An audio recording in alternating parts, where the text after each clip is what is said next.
Kita coba konfirmasi kembali bagaimana kemudian nasib THR buruh dengan Ketua Umum Konfederasi Kongres Aliansi Buruh Indonesia atau KASBI, Nining Elito. Selamat malam, Mbak Nining. Mbak Nining. Selamat malam. Iya, Mbak Nining, ini kita ingin menindaklanjuti bagaimana kemudian soal surat edaran Menaker terkait THR yang dicicil bagi buruh. Apa kemudian jalan tengah yang dihasilkan antara perusahaan dan teman-teman buruh, Mbak?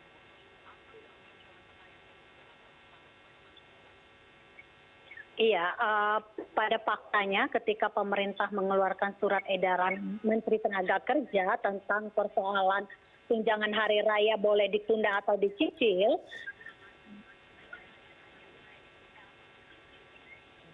hari ini justru kemudian kaum buruh justru mendapatkan dampak negatifnya. Pertama, banyak perusahaan-perusahaan yang selama ini mampu dan kemudian produksi yang tetap terus berjalan, kemudian hari ini kemudian mengambil keputusan sepihak, gitu ya.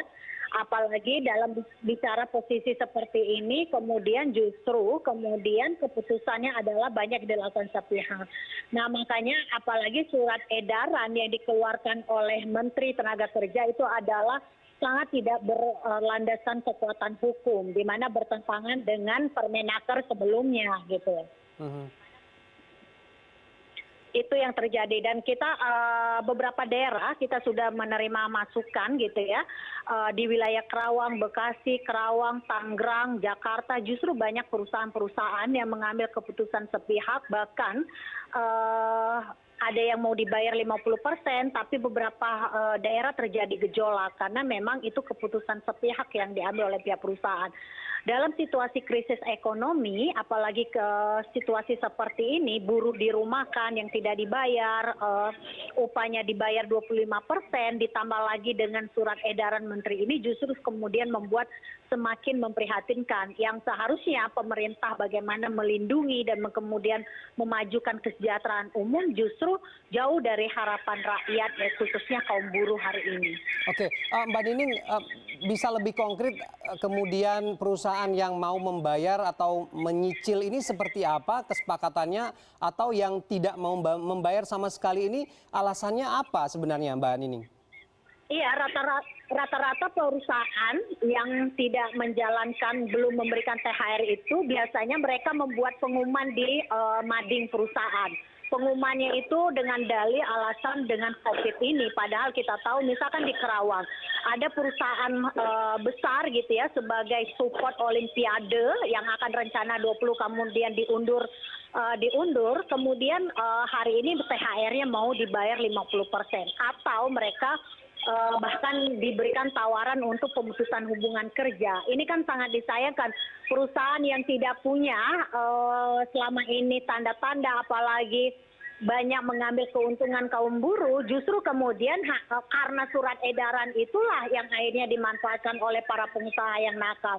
Dan di anggota Konfederasi KASBI dan serikat-serikat buruh lain yang tergabung dalam gerakan buruh bersama rakyat, ada KPBI, ada KSN, ada Progresif, semua mengalami hal yang sama, keputusan sepihak yang diambil. Ada beberapa memang perusahaan yang menjalankan, gitu loh, tapi dalam prakteknya perundingan itu banyak juga tidak terjadi. Jadi sehingga apa yang dikatakan oleh pihak kementerian bahwa itu dilakukan perundingan, dalam faktanya tidak ada keseimbangan dalam relasi hubungan karena memang keputusan itu sepihak.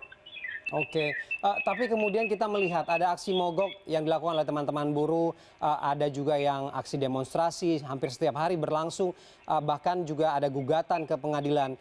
Bagaimana kemudian perjuangan ini bisa dipastikan ada solusi yang benar-benar menguntungkan kedua belah pihak? Karena memang ini seperti yang Mbak Nining tadi katakan bahwa kekuatan hukumnya tidak ada, sehingga kemudian cukup lemah untuk diperjuangkan. Apakah masih berharap perusahaan bisa diajak untuk duduk bersama menyepakati hal ini?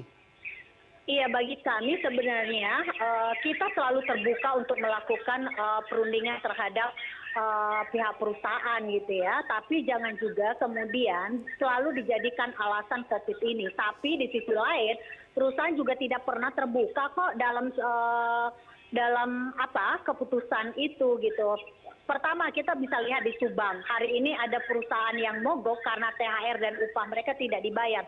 Padahal mereka masih produksi gitu ya, mereka masih ekspor, bahkan ada yang masih tetap aktivitas yang luar biasa gitu loh. Nah ini yang kemudian kita melihatnya ada memang cukup kuat untuk dimanfaatkan gitu. Bagi kami tidak alergi terhadap perundingan, tapi ketika itu adalah menjadi hak buruh, apalagi dalam situasi ekonomi yang sulit seperti ini, mereka dirumahkan tidak dibayar.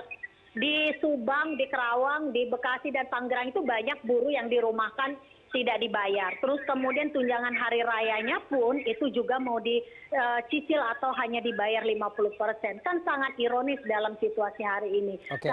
Bahkan kita tahu sebagai garda terdepan roda perekonomian kan kaum buruh. Tetapi kan kenapa dalam hal perlindungan pemerintah kita tidak mengutamakan gitu. Tidak hanya sekedar kepentingan investasi, tapi menyelamatkan persoalan kemanusiaan, menyelamatkan generasi ke depan itu juga menjadi bagian yang penting gitu loh. Belum lagi kalau kita lihat hari ini banyak di daerah-daerah terjadi gejolak karena memang keputusannya sepihak ketika serikat buruh atau kaum buruhnya diajak berunding, diajak bipartit dan perusahaannya terbuka, transparansi gitu. Saya yakin buruh juga punya rasa toleransi, tetapi hal-hal seperti ini justru kemudian relasinya memang sangat tidak imbang gitu loh. Nah ketika tidak imbang maka perlu menjadi peran pemerintah bagaimana memastikan hak-hak kaum buruh dan rakyat ini berjalan gitu. Nah ketika pengusaha-pengusaha nakal yang kemudian tidak patuh terhadap aturan hukum ya harus diberikan tindakan yang tegas karena bertahun-tahun pemerintah itu membuka posko pengaduan THR dan anggota KASBI setiap tahun itu terjadi ada hak-hak tunjangan hari raya yang tidak dibayar. Apakah ada tindakan tegas, ada eksekusi dari pemerintah? Itu yang tidak ada sebenarnya sehingga seringkali dimanfaatkan oleh para pengusaha-pengusaha nakal. Oke, Mbak Nining terakhir aliansi menjadi tempat sandaran bagi para buruh untuk menggantungkan harapan-harapan seperti ini. Langkah konkret selanjutnya apa?